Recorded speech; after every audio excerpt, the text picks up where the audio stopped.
10h38, suite de Direct Investisseur. On est en compagnie de Nicolas Chéron, le stratégiste de CMC Markets. Bonjour Nicolas.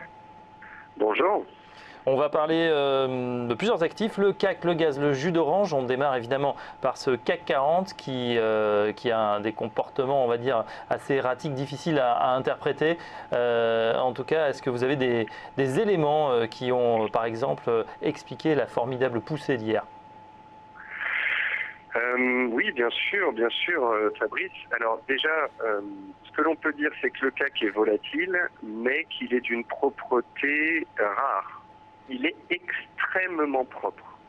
Le CAC 40, la semaine dernière, jeudi dernier, était dans une consolidation latérale. Il casse sa MM 20 jours. Le lendemain, il continue pour aller combler un gap à 4800 points qui était laissé ouvert et qui attirait les cours. On en avait parlé il y a 2 semaines. Le vendredi, on clôture en baisse. Sur ce gap-là, il y a les attentats que l'on connaît qui se sont passés. Lundi, on ouvre pile poil sur support. Vous savez comme moi, vous avez dû en parler ces dernières 48 heures, que les opérateurs savent qu'un événement terroriste comme ça n'a pas d'impact très fort sur la croissance, sur les chiffres des entreprises, etc. Donc les investisseurs ont vu cela comme une opportunité d'acheter des titres à bon compte à 4700 points. On est reparti à la hausse. Hier, tout simplement, les propos de Pratt de la BCE qui nous dit qu'il va être dur d'atteindre les objectifs d'inflation, eh bien, le marché a traduit cela par on va très certainement avoir une augmentation du quantitative easing au mois de décembre et c'est la raison qui a nourri la hausse.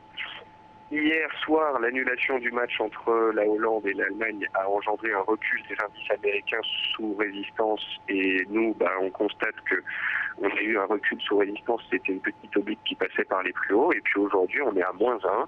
On est à -1 alors qu'il y a toujours de la tension par rapport aux actes et aux arrêts de terroristes à Paris, etc. Mais si vous voulez, si on retire ça et qu'on regarde juste le graphique, voilà, on venait de prendre 4,5% en 2 jours, nourri par une tendance haussière et un soutien de la BCE que l'on connaît. Et puis aujourd'hui, on travaille la MM 20 jours, qui est un élément dynamique qui est rarement passé comme ça d'une traite. Et on est en consolidation horizontale sous une résistance. On va peut-être faire un repli en direction des supports, vers la zone des 4840 points, qui a été très travaillée il y a 10-15 jours. Et puis en fonction des chiffres économiques, soit on aura un repli supplémentaire vers 4008 et le gap et le bas de canal, qui est un gros support, soit on cassera la résistance oblique qui passe par tous les plus hauts, et là on aura un nouveau signal haussier, un troisième en quelque sorte, puisqu'on a eu une tenue de support et la cassure des 4008. La cassure de l'oblique serait un troisième signal haussier et nous inviterait à reconsidérer de nouveau les 5000 et puis les plus hauts annuels. Donc ça reste très propre.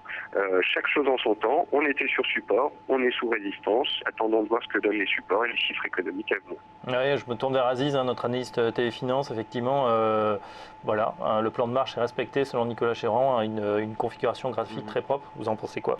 C'est ce que je vous répète depuis quelques semaines déjà. Effectivement, on a une configuration qui est bien construite sur le CAC 40. On a touché un point bas vers les 4750 en début de semaine. Je vous disais que c'était une zone d'achat où on allait fortement rebondir effectivement. Ça a été le cas pas lundi mais hier suite à des propos assez accommodants d'un des membres du directoire de la BCE effectivement suite à l'impact que pouvaient avoir les attentats économiquement parlant. On a vu effectivement que cet impact était assez faible, qu'il pouvait être mesuré, qu'on n'allait pas effectivement avoir de conséquences dramatiques économiquement parlant et que le CAC 40, tant qu'il tient ses 4750 points, il est dans cette logique de progression toujours en ligne de mire les 5010. Alors c'est ce niveau qui m'inquiète un peu plus, les 5010 points. Si on revient aux alentours de ce niveau, il va falloir un véritable catalyseur, comme je vous le disais, pour le passer et ça peut être notamment l'intervention de la BCE et de la Fed début décembre. Donc on est toujours dans cette logique haussière. On attend la Fed qui peut nous amener, la BCE plutôt qui va pouvoir nous amener des précisions. On profite de l'euro faible. Donc on a beaucoup de raisons pour que le marché action continue de progresser. Ouais, Nicolas, on aura aussi les minutes de la Fed, du FOMC. Est-ce que ça peut avoir un impact justement sur les décisions ce soir sur les US notamment?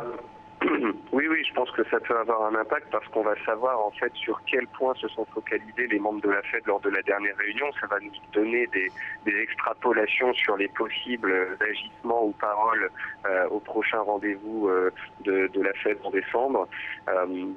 rappelez-vous, on en a parlé ces 6 derniers mois, de toute façon, Janet Yellen a dit en début d'année qu'elle monterait les taux, l'économie américaine s'est reprise et le FOMC l'a souligné à de nombreuses reprises. Le dernier NFP était absolument énorme, 273 000 créations d'emplois. Je pense que même si la Fed a peur de monter ses taux, même s'il y a des gens qui sont pour, il y a des gens qui sont contre, il y a quand même une très forte probabilité que, par principe, pour respecter la parole de Janet Yellen, les Américains montent potentiellement les taux au mois de décembre.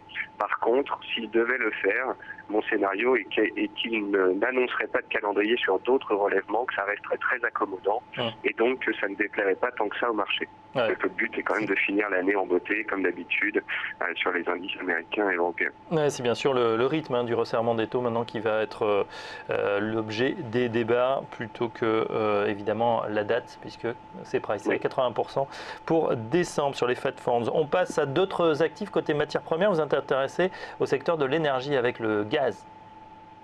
Oui, le gaz, je vous ai envoyé plusieurs fois le mois dernier le graphique mensuel du gaz sur 15 ans. Et on parlait de l'importante zone de soutien qui se trouve entre 1,90 et 2,10. Ce sont les plus bas de 15 ans qui ont été travaillés à 3 reprises et qui ont à chaque fois engendré de forts rebonds par la suite. On a approché cette zone-là, on a mis le pied dedans, puis on est vite reparti, puisqu'on a fait une mèche basse sous les 2,10.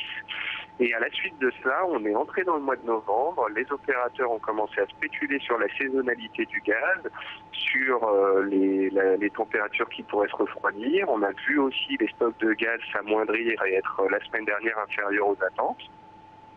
Donc là, on a potentiellement un point dur qui a été créé sur le gaz dans la zone 2,05-2,10. Est-ce qu'on va revenir travailler cette zone-là ou pas? Je ne sais pas. Une chose est certaine, c'est qu'il semblerait qu'une inversion de polarité se soit mise en place sur le gaz. Il se pourrait que le gaz mette fin à sa tendance baissière de moyen terme et qu'on ait là la naissance d'une nouvelle tendance. Ça ne veut pas dire qu'on ne va pas revenir travailler la zone des plus bas, mais en tous les cas, maintenant, on sait que cette zone est un point dur, testé 3 fois ces 15 dernières années, qui encore une fois est valide.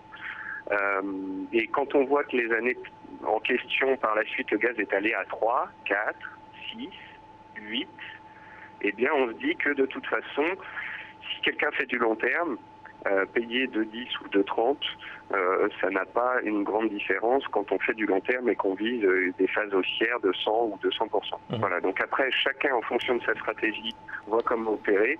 Ce que je constate, moi, c'est qu'on a parlé il y a un mois d'une zone d'importance, elle a été testée, elle fonctionne, les cours y réagissent. Après, à chacun de voir comment mettre en place une éventuelle stratégie pour mettre à profit cette inversion de tendance. Voilà, le gaz donc, on le rappelle évidemment, sur lequel on peut investir par exemple avec des CFD. On termine par le jus d'orange. Le jus d'orange, vous le savez, c'est mon petit dada depuis maintenant 2 mois. Ce que je voulais vous montrer là, c'était la propreté déconcertante avec laquelle le jus d'orange a évolué ces dernières semaines. On a l'impression que c'est du grand n'importe quoi, on a un mouvement baissier de 30%, une explosion des cours de 60%, et pourtant, il suffit de tracer un support, il suffit de traverser, de mettre une résistance oblique, d'avoir lu un petit peu sur les fondamentaux. Donc pour vous expliquer les fondamentaux, il y a eu une maladie dans les plants de jus d'orange aux États-Unis qui produit 30% du jus d'orange de la planète, donc on a eu une explosion des cours. Mais sans savoir ça, regardez graphiquement, on avait une tendance baissière, on avait un support très propre autour des 105 qui a été testé il y a 2 mois.